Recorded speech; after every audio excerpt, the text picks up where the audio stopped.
This new machine here is very similar to the previous model in that it uses this case feeder right here, a drop tube, and a small light sensor right here to detect when a case has come down, and so it knows to turn off the case feeder. But it starts to get a little different after that, as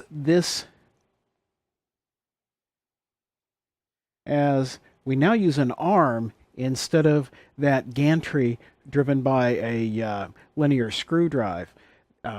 And the height measurement is independent of the gripper that carries the case over to the destination. Let's take a closer look at the mechanism. Hopefully this will all show up clearly on the screen as it's all done in black metal and black plastic. But here we have a regular NEMA 17 stepper motor. It is coupled to a screw drive right here, just a regular linear driver like this one, except on this case I have installed on it one of these little anti-backlash nuts, which is a two-part mechanism that locks together and kind of helps with the slop that these things tend to have. I don't know that it was really necessary for this one, but it seemed to help things a little bit. So we have this arm here gets driven up and down on this linear screw drive. The arm has an LED on one side and a light sensor in the back, and that beam passes through this measurement unit right here. There's a nice slot. So here we have the slot going through, and if we can see the beam passing through and landing on the photocell in the back there. So in taking a closer look down here, we have a plate, or a gate in this case, which the cases come down and land on when this is closed. And you can see the marking from where cases have been landing on it. This is closed, in the closed position, and this arm comes down and zeroes itself on the plate. It goes down to where the beam is broken by the plate, then rises just enough to where it clears. Then a case comes in, lands, and the arm moves up, blocking the beam, and the arm moves up until the beam clears again. It counts the number of steps on the motor and then divides that by a factor that is in the calibration, and it knows the height. When this arm opens up, that allows the case to fall free, and it will land right there on this metal plate. Now, you would expect it to bounce, but of course by that time the gripper is in place. The case lands at the bottom, the gripper closes its little arm, and when it has closed, it measures the position of this servo, and it can tell, based upon the position of this servo, what the diameter is roughly of the thing that's in it. So with a case in it, it can't quite close, so it knows the rough diameter. And what that does is it allows two nearly identical, or actually in this case identical height cases, but of very different diameters, to be identified and differentiated. Otherwise, my 38 Super nickeled stuff ends up in the same bucket as the 45 caliber. Well, the machine looks a bit barren without the case feeder being mounted and dominating the whole top of this thing. And partly that's because this machine is really a lot simpler. One of the things that I've been adding is a quick, easy cutoff to switch to disable power to servos and steppers. These servos have torque limiting on them, so there's really not much of a risk of a pinch factor.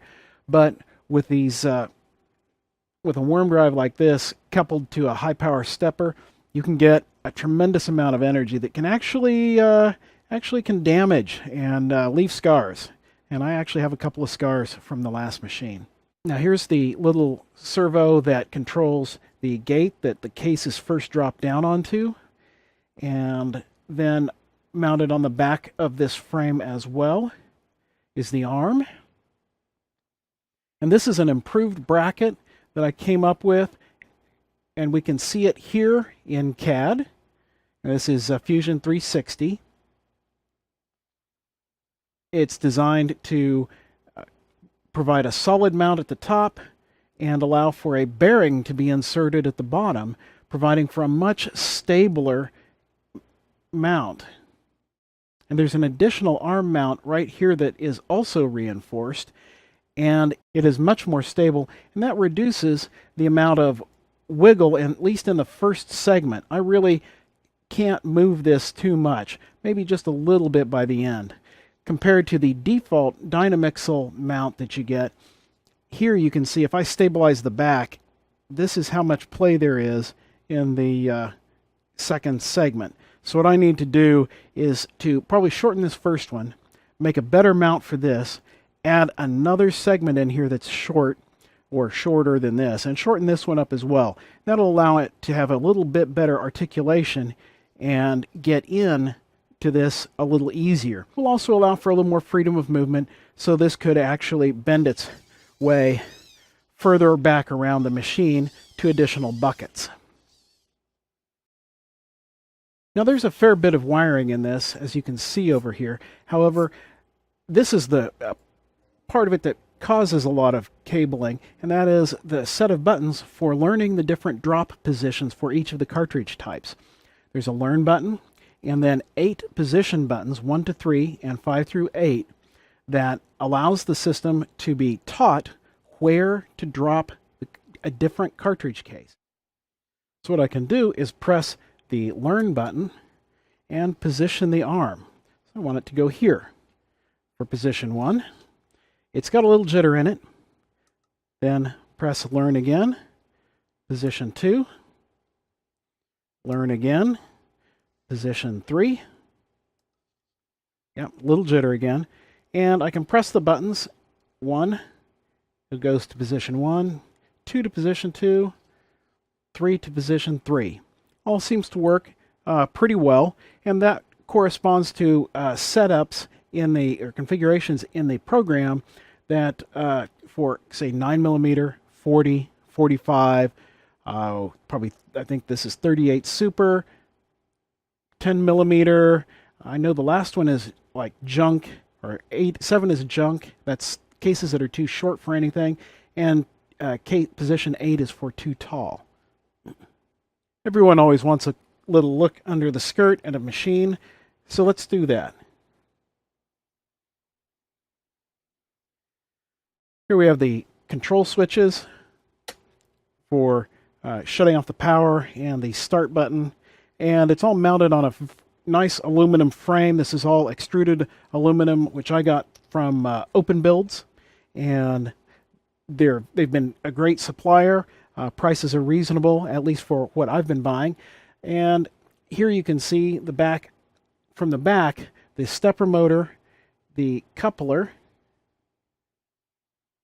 right here, that attaches it to the screw drive, and then onto the block, which moves the arm up and down. In the back here, we have a bit of a mess of the wiring. But let's take a quick look starting at the far end. All the AC, all the power comes in through an IEC inlet on the front. A solid state relay switches on this outlet, which powers the case feeder. The AC also comes in through these DIN rail connectors. These DIN rail terminals are just great to work with. I really like using those. Here we have a nice Meanwell power supply. It's an EDR 120-12. It's 12 volts at 10 amps. It's really great. It's been more than enough power for this. I really probably could have gotten by with something in the 5 amp range, I would think. Next to that, I've got a 5 volt regulator here, also DIN rail mounted. You can't really see it, but this aluminum plate that attaches it to the DIN rail provides a decent heat sink. And that 5 volt output is used for various controls, especially the Raspberry Pi.